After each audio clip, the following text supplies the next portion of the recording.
Barcelona have lost to Las Palmas 2-1, with the only goal scorer for FC Barcelona being Rafinha. To me, this was a very embarrassing performance. An embarrassing performance. Like, this is freaking pathetic. In the first 45 minutes, it did not even look like Barcelona. Like, that team looked like if it was Elche. We cannot come to games like this. We cannot perform like this in front of our own fans, right? Because we were at home and many people were attentive for that game, and Barcelona decided to play like this. It's horrible form, right?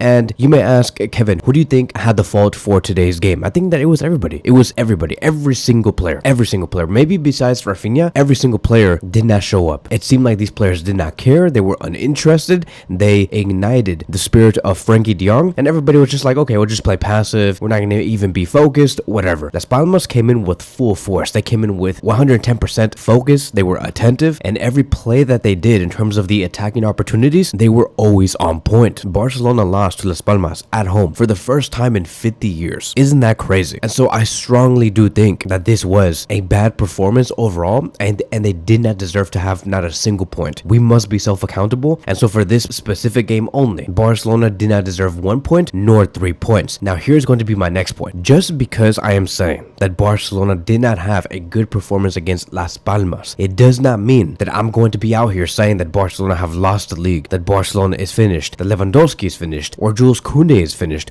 or Hansi Flick is finished and he's not the correct coach. I believe that all of us need to be patient, we need to be calm, and we just have to look forward from here. I know that this is like the third time I have said this, because it happened against Real Sociedad, it happened against Celta Vigo, and now it's happening against Las Palmas, and at our own stadium. But like I've said, we need to be calm, we need to be focused, and we have to look forward from here. Because here's the thing, everybody is saying that Barcelona are in crisis, that Barcelona is finished, and I don't think that's true. I think that is just part of the process in order for Barcelona to eventually get their wins by the end of the season. If you look back at history, because I really do think that whatever's going on X or on Twitter or on YouTube, most of the audience, not all, but most of the audience are under the age of 19 years old, meaning that they have never seen the 2008 and 2009 Barcelona, or they don't even remember what happened between 2014 and 2015, right? Because those were two seasons, right? And two teams where Barcelona won everything, yet in those exact same seasons, they lost a lot. They lost a lot, my friends. Back in the 2008-2009 season, Barcelona accumulated 13 draws and 7 losses. And that was the exact same season Barcelona won the Sextuple. In the 2014-2015 season, where we had the MSN, where Barcelona were all dominant, everybody was praising Barcelona, right? We had 4 ties and 4 losses. Okay, let me repeat that. When we had the MSN and we were unbeatable, we were seen as like the gods of that season. We had 4 ties and 4 losses. That is a lot of points that Barcelona lost. Right now, Barcelona do have 3 losses and 1 tie. We're not even close to being as bad as we were back in 2014-2015 in terms of loss and ties, of course. And keep in mind, in that season between 2014-2015, Luis Enrique had the MSN. He had Messi, Suarez, and Neymar in their primes. Barcelona right now do not have that. Yet, we're still maintaining a very good record, and everybody, the whole world, not even the Barcelona fans or the Madrid fans, but the whole world want to say that Barcelona are in crisis without having any real context at all. And we're facing against a team, or competing against a team in this league that have Mbappe, Vini, Bellingham, Rodrigo, probably one of the best Real Madrid teams of all time. Yet everybody wants to say, oh my god, Barcelona's finished, they might go to second place, they might lose the lead, and whatever. Bro, the season is long. Barcelona will lose, Barcelona will tie. If you understand this, you would understand that yes, we had a horrible game today. A horrible game. It's embarrassing. It is ridiculous. But it does not mean that the season is over and we have to go to these players and say, okay, you're finished, we don't want to see you, you must be sold. The amount of flame and tensions that has been thrown to Fermin Lopez, to Pablo Torre, to Jules Koundé is unacceptable. It is unacceptable coming from the Barcelona fan base, and that is not the way that we should go. Once again, does it mean that us as a fan base should not be able to criticize these players? No, of course we can criticize these players, but we should not say that Barcelona are going to lose the lead, we're not going to win La Liga, and Jules Koundé should be sold, Fermin Lopez should be sold. No, that is not criticizing the players fairly. What we are doing here is just slandering them, just to put them down, for them to never ever rise back up to the occasion ever again. And that is not the way, my friends, because we are not even halfway done with this season. And so going back to this game, right, it's kind of crazy to even think about that. Every time Lamine Yamal did start, we always won. Like when Lamine Yamal did start, we had 11 wins in 11 matches. In the games that Lamine Yamal does not start in, which was a total of 4 games, we have won 0. So it's kind of crazy to like even think about that, because I don't know if this team is either like very Lamine Yamal independent or not. Like I don't know, I have no idea what's going on here. But here's the one thing that I would say. I really do think that Hansi Flick really does need a team that has has consistent, high-performing wingers. He really does need that. And the reason why I'm saying that is because in the beginning of the game, when we had Alejandro Balde playing on the left back position, our only real source of attack on the wings was through Alejandro Balde. We did not have it through Pablo Torre. We did not have it through the right wing position when Rafinha was there, even though he was playing amazing. He himself cannot be a one-man machine, and Hansi Flick needed more width. He needed more danger on the wings in order for this team to blossom. And so Alejandro Balde was doing well, but only up until he had to be taken off very early in the game on the 26th minute because he was like punched on the stomach or something and he could not breathe, and so he had to be taken out. And so we had Gerard Martin come in. But from there, like the whole thing, like the whole agenda on the wings, like what we wanted to do just completely went away. So we had no Lamine Yamal. Rafinha could not be a one-man army. Pablo Torre was not bringing in anything. We lost Alejandro Balde. And so one of the big shifts that Hansi Flick made going into the second half was Lamine Yamal coming in for Pablo Torre. Koundé, Gavi, Fermin all came out. Ferran Torres came in and Hector Fort came in on the 56th minute. Fermin Lopez once again did not provide anything. 0 goals, 0 assists, 0 chances created, 0 dribbles, 0 crosses, 0 fouls won, 0 duels won, and that is why he was taken off. But the reason why Hansi Flick put in Ferran, Frenkie, and Fort was because he wanted to add more emphasis going through the middle, because he understood that on the wings we did not have much. Like we had no backups and no real starters because Lamine Yamal did not come in until the second half. But Hansi Flick just said, okay, you know what? Our game is going to go through the middle because we have nothing on the wings. And that is the only way Barcelona attacked. It was through the middle. It was through Pedri making those through passes through the middle. Lamine Yamal going center, making those through passes into the final third. It was Ferran Torres making those dribbles through the middle, or Frenkie de Jong making those runs through the middle. It was all through the middle. And Barcelona had no answers on the wings. And I believe Hansi Flick really does miss that. Hence the reason why today we're hearing that Deco and John Laporta are looking to see if they can bring in either Rafael Leao or Nico Williams or any other winger, because they are missing the width. They are missing a world-class left winger. I mean, like, really think about that, right? In this match against Las Palmas, we started with Pablo Torre as a left winger. Sometimes we saw Fermin Lopez going onto the left wing position, like they were exchanging roles, but we did not have a real definitive left winger. And so Hansi Flick really does need that, and it harms this team. You go look at Real Madrid, right? They have the opposite problem. They have all the wingers in the world. They have Mbappe, Vini, they have Rodrigo, they have Arda Güler, they have everything. Like they're okay. They have the complete opposite problem of FC Barcelona. And so honestly, like, yeah, like this huge shift in the second half did work just for a second, because that is one of the reasons why Rafinha got his goal in the second half and we tied it 1-1. But overall, it was just a Barcelona team that was very unbalanced and a team that just kind of lost focus and were repeating moves over and over again through the middle. This is the reason why we saw Ferran Torres try to make a one-touch pass to Lewandowski trying to pass it back, but it just didn't work, all right? Because Las Palmas, they were congesting that area. So to me, in my opinion, a horrible first half. We tried to pick it up in the second half, but it was just not enough. It's kind of crazy to also think about this, right? Like, okay, we have humiliated Real Madrid earlier this season, right? And we're like, oh my God, like this